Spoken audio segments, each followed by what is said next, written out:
Good morning everyone, I'm Chris and welcome back to another episode of Rift Amps.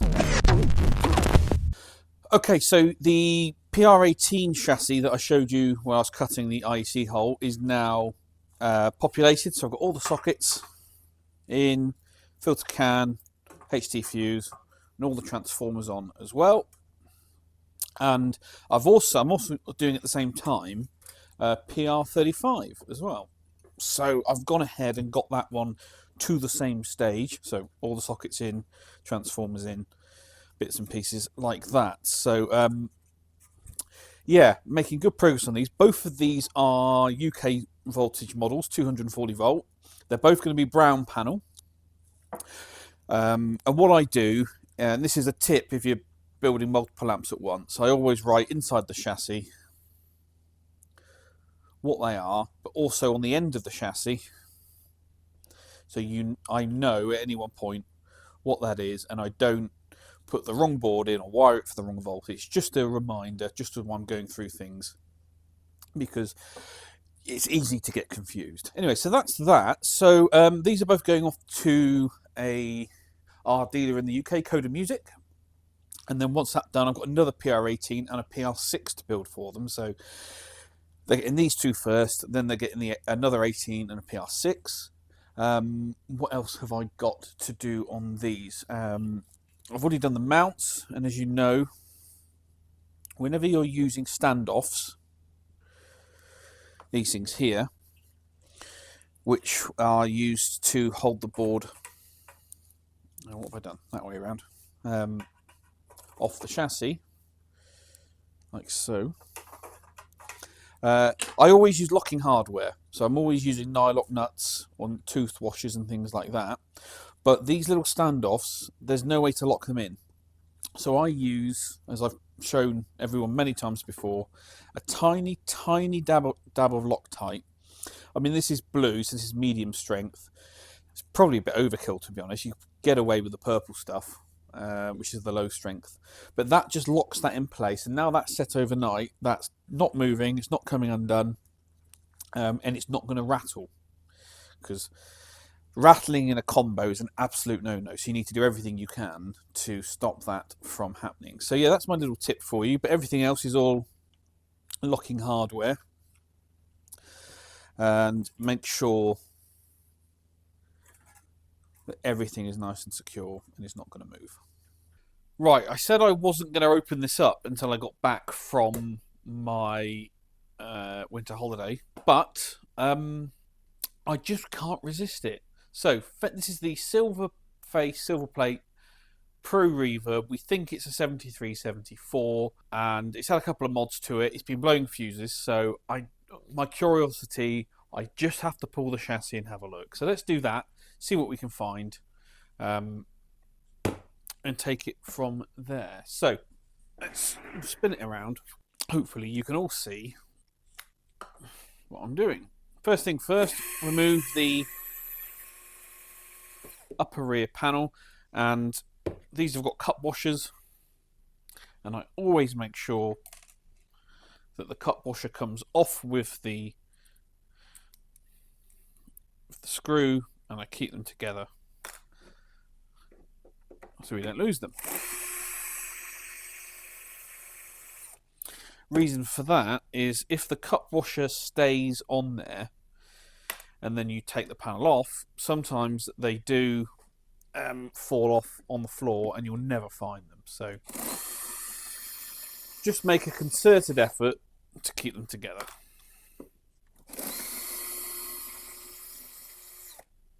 Okay.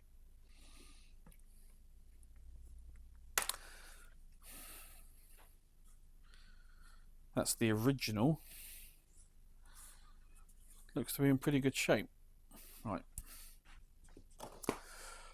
Okay, so we've got some Tolex damage up here, but it's consistent with the rest of the cab, so I wouldn't be too worried about it.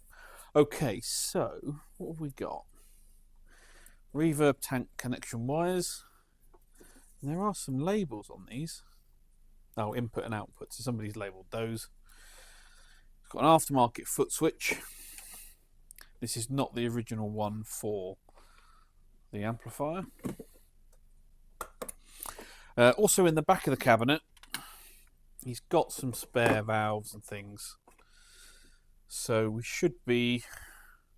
Well, if we do need to replace any, we should be okay. Shouldn't need to sell him any. Right. So the mains cable is P-clipped to the side of the cabinet.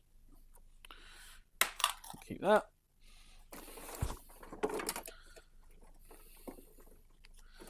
Let's just untangle all of this.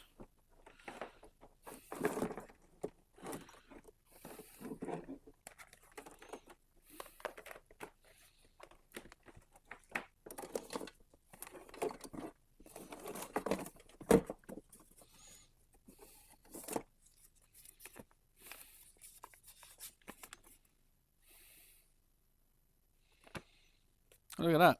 It's an old sales receipt for this amplifier. Fender Pro Reverb, silver face front panel with pedal, 650 quid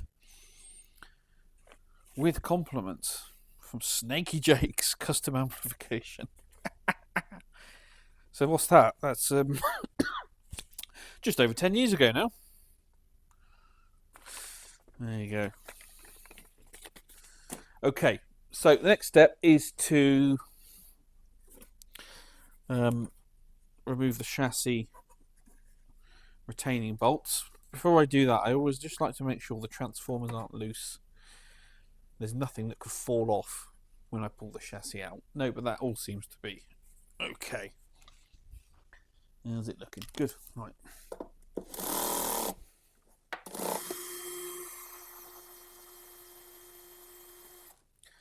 So on these long chassis screws, you've got a locking nut, what we call a Keps nut, which is a nut that's got a built-in tooth washer, and that's on the underside. So you have to make sure you catch those.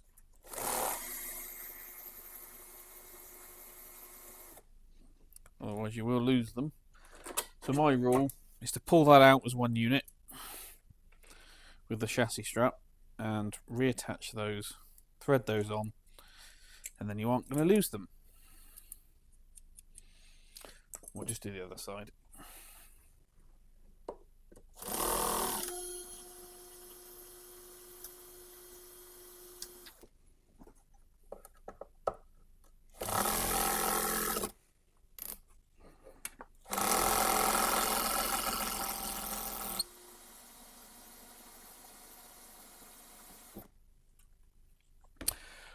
Those of you who are worrying about me using a power tool on this, as most of you probably know, the electric drills have a clutch system, and I'm always using the lowest setting that I can, which is less than that. Applies a lower amount of torque than I can with using a manual screwdriver, so it's completely safe, and then I can just ramp it up if need be. But I've never damaged an amplifier or a nut or a bolt.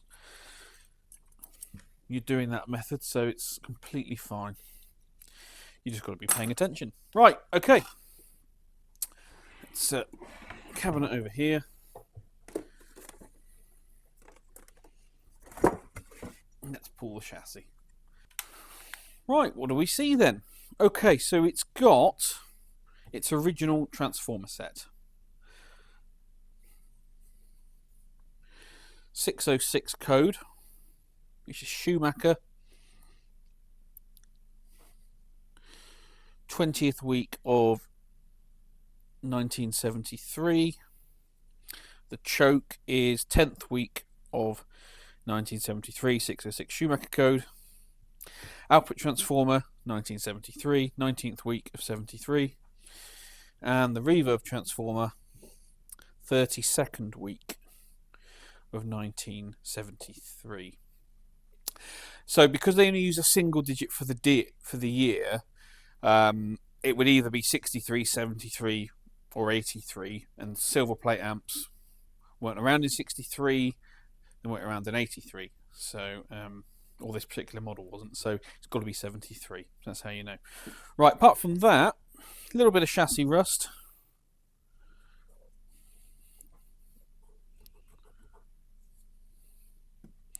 But not too bad. Let's pull the doghouse off and see if the caps have been done.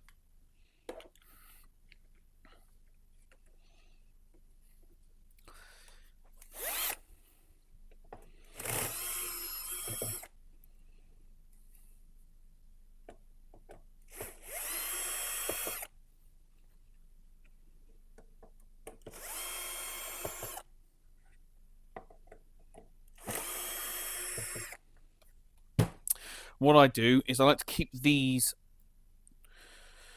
machine screws separate from the cabinet ones. So I'll take the doghouse off and I'll put them upside down, put them in the upside down. But here we go, let's see what the caps look like. Oh, it's stuck on.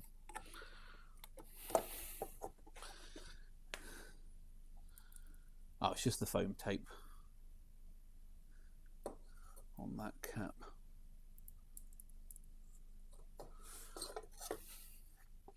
Right, so it's had a filter cap job, at least under the doghouse, before. F&T's, so a good brand. Somebody's done this and looked after it. It doesn't look like the... Actually, they do look like the modern Allen Bradleys. Modern, in brackets. I mean, they haven't done the best job with the installation, but it's not bad. I mean, this one here is a little bit flapping in the breeze. It's not bad. Okay, the other thing I noticed, remember I said previously, is that he doesn't run V1 in this, just to try and get a little bit more gain out of V2. Anyway, right, let's spin it over and let's have a look inside. But as far as this side of the chassis is concerned, absolutely fine, not a problem. Okay.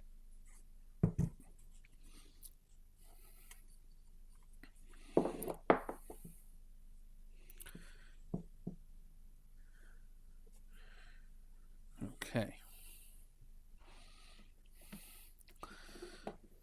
Let's bring you in, see if we can show you what we're looking at. So let's look at the mains transformer end of the chassis. So it's got the multi-tap transformer, which we know because it's got the red switch on the back.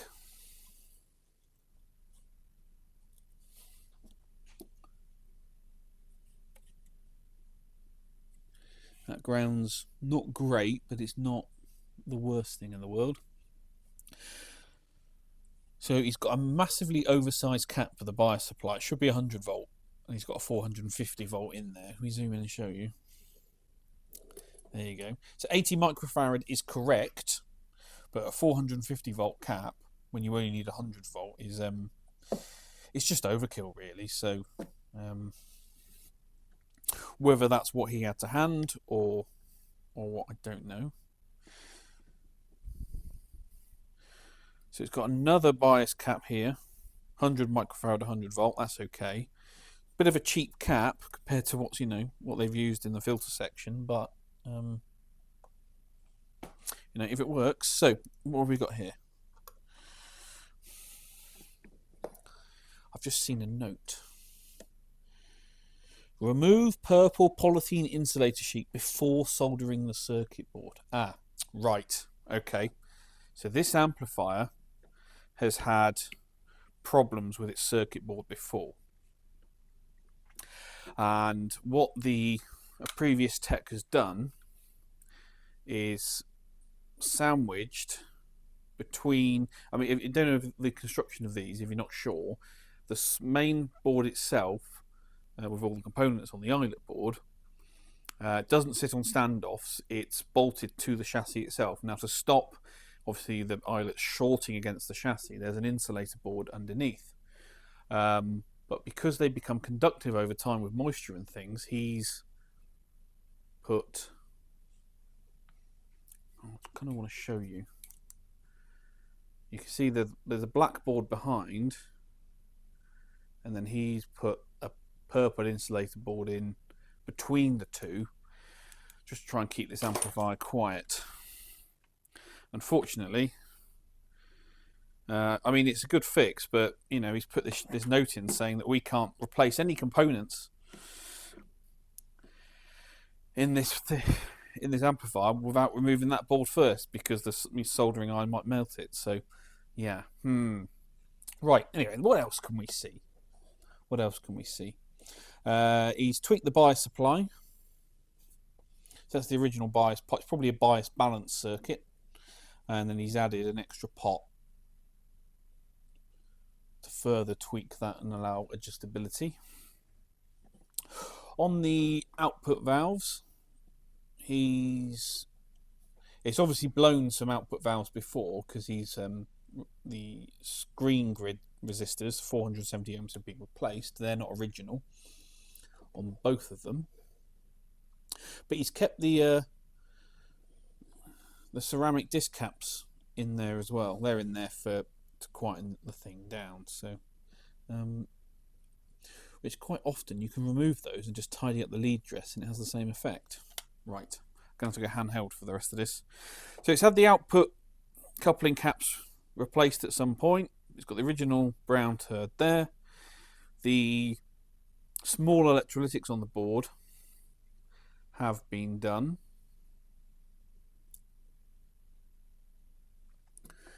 So it has had service work in the past. There you go, there's one on the back panel there. And good quality caps in some places. So oh,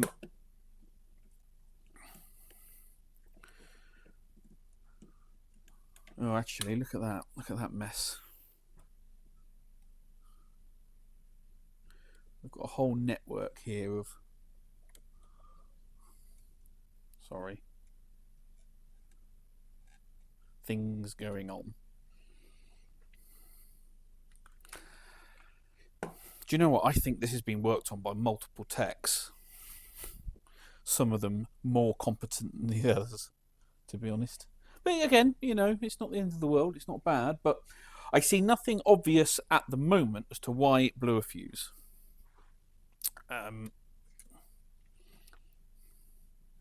You can see, I'll try and zoom you in.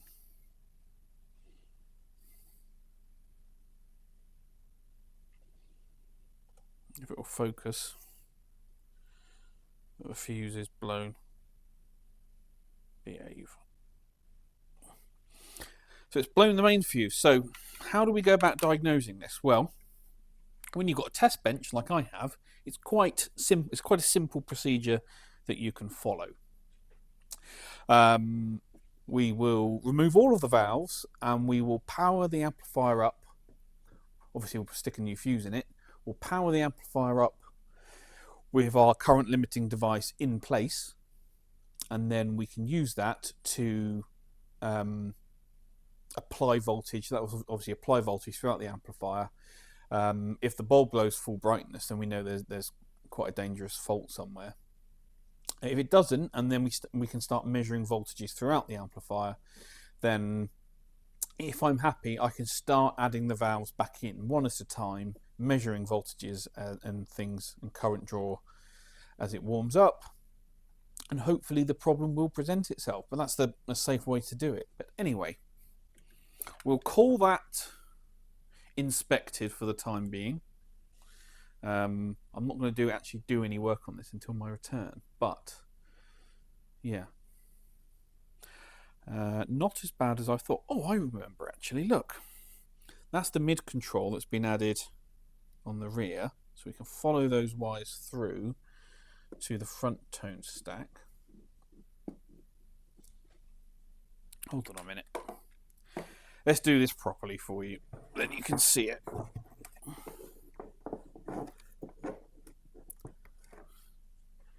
Get some light on it, and then I can show you. So this grey and brown twist goes to our volume treble bass pot, and then they've daisy chained over the mid control to the back panel. We've got our little on-off switch pot here. Do you remember I was telling you the tremolo's got an on-off switch pot? So we'll have to investigate how they've done that. But apart from that, it's a typical 70s Fender. Very cool. Right.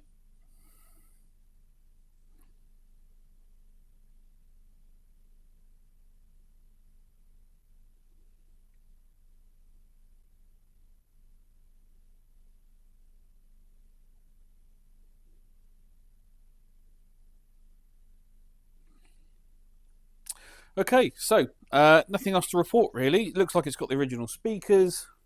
I think they're Oxfords, 12L6s. But yeah. When I return from my break, I will fire this up, or I'll take it through the startup process and see if we can find where the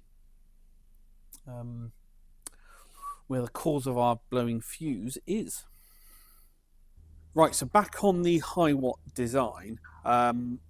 I remember last time I had the board layout roughly done. Well, what I've done now is I've started doing the chassis layout, and this is where prototyping really comes in handy, because once you realise where your valve sockets are going to go, you realise that some of your components on the board are in the wrong place, or back to front, or anything like that. So it gives you further opportunity to tweak things. Missed off some bits from the tone stack that I've now put in. So anyway, so this is coming along quite nicely now. I'm still not quite happy with the phase inverter setup, but it is what it is. On the original layout, the phase inverter is V3, and the previous gain stage and the phase inverter bias supply is V4. And what I've done is I've swapped those two around. So V4 will be the phase inverter and V3 will be the gain stage and the bias supply. That's purely just down to chassis layout and signal flow. If we look at the original layout, you can see he's got V1, V2, V4 and V3. So that's just the way that was laid out. Anyway, so we're back to this. Quite happy with it. It's all going to fit, and I was just doing the pots along the front. Now, there's two ways. When you've got a presence control, the presence control has from the wiper a 470 ohm resistor to ground. Now, there's two schools of thoughts on how you should ground presence controls, or where in the circuit you should ground them. Some people say ground to the preamp bus. Other people say ground it to the power supply. On some amps, one works better than the others. I mean, in theory, on paper, best practice to ground it to the power supply. But what we all know and what we found is that in some particular amplifiers, it's actually quieter in terms of hum and hiss and noise and things to ground it to the preamp bus. So that is what I'm going to go for. But if I do need to change it further down the line, I mean, once I've built the amp, all you've got to do is move the resistor and run a wire. It's not difficult at all. But yeah, so that's just the way I'm leaving it at the moment. Need to draw on the output valves, the on-off switch and stuff. But this is a one-to-one, not one-to-one scale, but this is a true size scale. So this is the true width of the chassis and everything in it. So I'm drawing it, to scale. So I'm going to have some of those filter caps underneath the board, which is fine, but we'll have room for the switches and a dual light on the front there, and then things on the back. So yeah, that's coming on quite nicely. I think I'm going to be able to go back to this customer and say, yes, if you want to go ahead with it, we can build this for him. Well, that's it then, guys. Thank you very much for watching once again. I really, really appreciate everyone who tunes in and watches my videos. Please give this video a thumbs up, comments down below, Subscribe if you haven't already. Now, some of you have messaged me and asked if there's any way that you can support the channel. And I've kind of ummed and ahed about that before and previously. And I didn't want to do the, set up the Patreon thing and have a separate thing that was going on to the YouTube channel. But last week, my channel finally became eligible for monetization. So any of the adverts that you see, I'm now getting a little cut off. Now, my views aren't anywhere near big enough for it to actually make a lot of money. In fact, in the last week, I've made £3.86. So, yeah, I'm not exactly flush with cash from this channel. But it will help. It means I'll get to buy better camera equipment and microphones to record stuff and mic stands. It just helps out, just so I can develop this channel further and make nicer content for you guys. It's always designed from the beginning to be just a show and tell, to show you what I'm doing, what I get up to in the workshop. The new builds that I'm doing, servicing, repairs. Some of the issues that you come across when you're running a small business. It's just a show and tell, right? But some of you ask, is there any way to support the channel? So what I've decided to do is, you'll notice now at the bottom of every video there will be a join button where you can join the channel and support me that way. Now, there is a small cost to that. It's £2.99 per month. So I'm not trying to fleece anyone. I just, that's what I thought was a small, reasonable amount for those that wanted to, support me in creating the videos and help out where you can. And so generally what happens is, for the videos I release on a Sunday that come out at 8:30 on a Sunday morning, I edit those Friday afternoon, upload them, and then usually by 9-10 o'clock at night on a Friday they finish processing and they're ready to view, and then I schedule them to go live on Sunday morning at 8:30. For those people that do sign up and join the channel to support me, you will get access to that video as soon as it becomes available. So it'll either be late Friday evening or Saturday morning. You'll also get, there's a couple of other perks on there. It's mainly you get badges and bits and pieces. I'm not really sure, but the early access to videos I thought was a great way to say thank you to those that do decide to sign up and support the channel. Obviously, it's completely up to you. It's not compulsory. You don't have to, and I still love that people are tuning in to support the channel.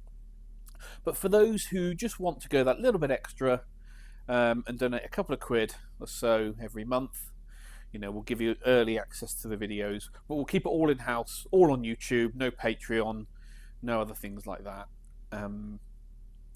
And I think that's a good way to do things. But yeah, I'm off to spend my £3.86 in West Wales for a week, so might buy me a shandy or a pint or whatever. But that just leads me to say, yeah, there is not going to be a video next Sunday, simply because I'm away and I'm not filming anything. So what I will do is, on my return, Monday the 19th, I will try and get something out for you midweek. So you'll get 2 videos the following week. I've actually got some really cool stuff to film. So yeah, I will make it up to you that way. But again, thank you very much for watching and enjoy your weekend.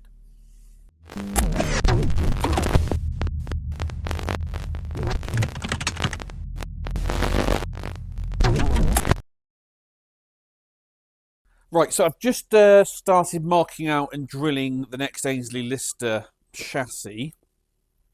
1, 2, 3, 4 preamp holes, 2 output valves. Do you remember I said that's what the Hiwatt would be? So, and I'm going to use the same chassis and pretty much the same layout for the Hiwatt. The only difference is on the Ainsley Lister signature, it's got a choke that's going to sit here. Whereas on the Hiwatt does not have a choke, but will have the 4 cans in a square configuration there. So power transformer, output transformer. Might move the output transformer slightly further this way to get a better weight balance. We'll see. Obviously no reverb. That's where the reverb transformer sits on the Ainsley Lister signature, but none of that on the Hiwatt. So it's actually looking like it's going to work. The more I think about this and the more I work stuff out, I see no issue why we couldn't get a Hiwatt DR504 circuit into a JTM 45 style chassis. It's going to work. We can do it.